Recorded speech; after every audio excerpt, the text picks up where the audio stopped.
Hello everyone, this is Electric Productions here with a Batman vs Superman figure review. This is the exclusive Batman figure, the unmasked one. As you can see here, there's a photo of Batman right here. DC Comics Multiverse, this is the same package they've been using for a while. On the side right here, the same logo and the movie logo once again. And flip it around to the other side and we've got the same image on the front except enlarged with the background added. Moving on to the back here, we can see that it tells us that we can build Batman's grapnel blaster, which is this right here, after you collect all 6 figures.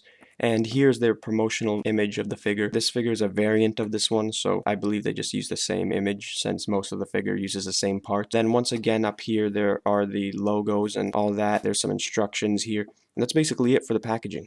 Okay, so here's the figure out of the packaging. I have to say it's actually a little bit better than I expected. To begin, I'd like to go over the grapnel blaster pieces it came with. These are the 2 pieces it comes with. This one is, I'm assuming, to be the end of the grapnel blaster as it shows on the packaging. And this is where it connects into. You just attach them like this, and there's a little socket in here and it fits in. And yeah, that's basically it for this. Now onto the actual figure itself, including the paint and the detail. First I'd like to address the likeliness, which seems pretty good besides the fact that the paint's sort of splotchy on certain ones that I've seen in person. Covering the eyes you can definitely tell who it is, but I feel like the paint on the eyes is a little bit rough and the hair does look a little bit pressed down, which is understandable for the helmet to fit on. Take a closer look. You can see that there's some gray streaks in there, same on the other side. And then the back of the head. On the actual figure, it seems pretty accurate to the design, as you can see with the texturing on the bat symbol, which looks to be accurate, and then there's some creases everywhere. His utility belt has some nice gold on there.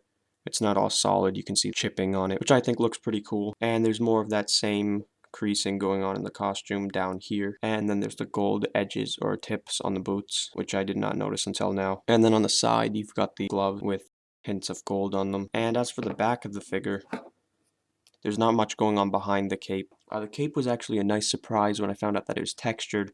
I was thinking it was just going to be a repaint of the Superman cape. You might be able to see it on camera.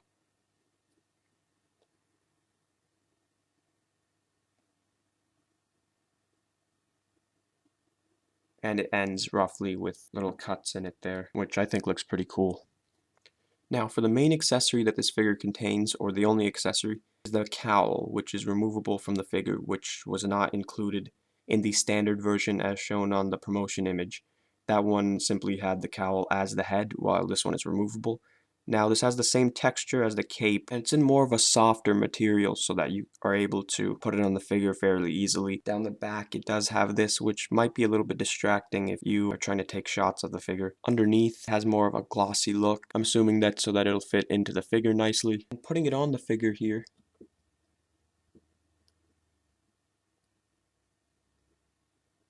it actually doesn't look too bad. There is some issues with the eyes, and I'm sure it could be realigned, but it looks fairly accurate to what we've seen of the images of the film. And here's a look at it from the side, and finally the back. Now, onto articulation. The figure has decent articulation with a ball-jointed head, which is obviously hindered, so once you remove the cowl, the figure actually gains a bit of articulation. He can look up about that much, and I believe a 360 turn, and goes down not too far, unfortunately. As for the arms, he has ball jointed shoulders, so they can move up about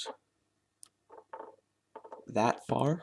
Then he's also got swivel biceps here, which go obviously 360. Single jointed arm, which unfortunately only moves about that far.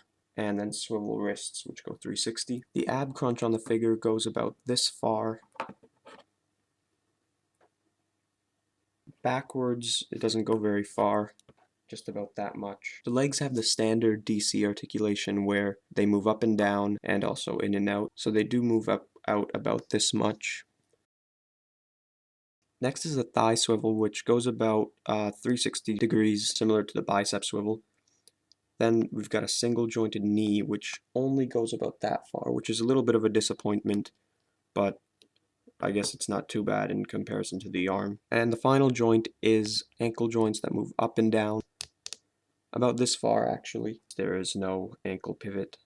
Overall, I would say the figure is definitely better than I expected, and is overall a good figure. Some of the surprises it had for me was definitely the textured cape and how well the cowl looked on the figure. Also, the head sculpt was good. I would definitely recommend this, and that's basically all for this review. If you liked the review, please remember to give it a thumbs up, and if you'd like to see more of these, please subscribe and share. Thanks.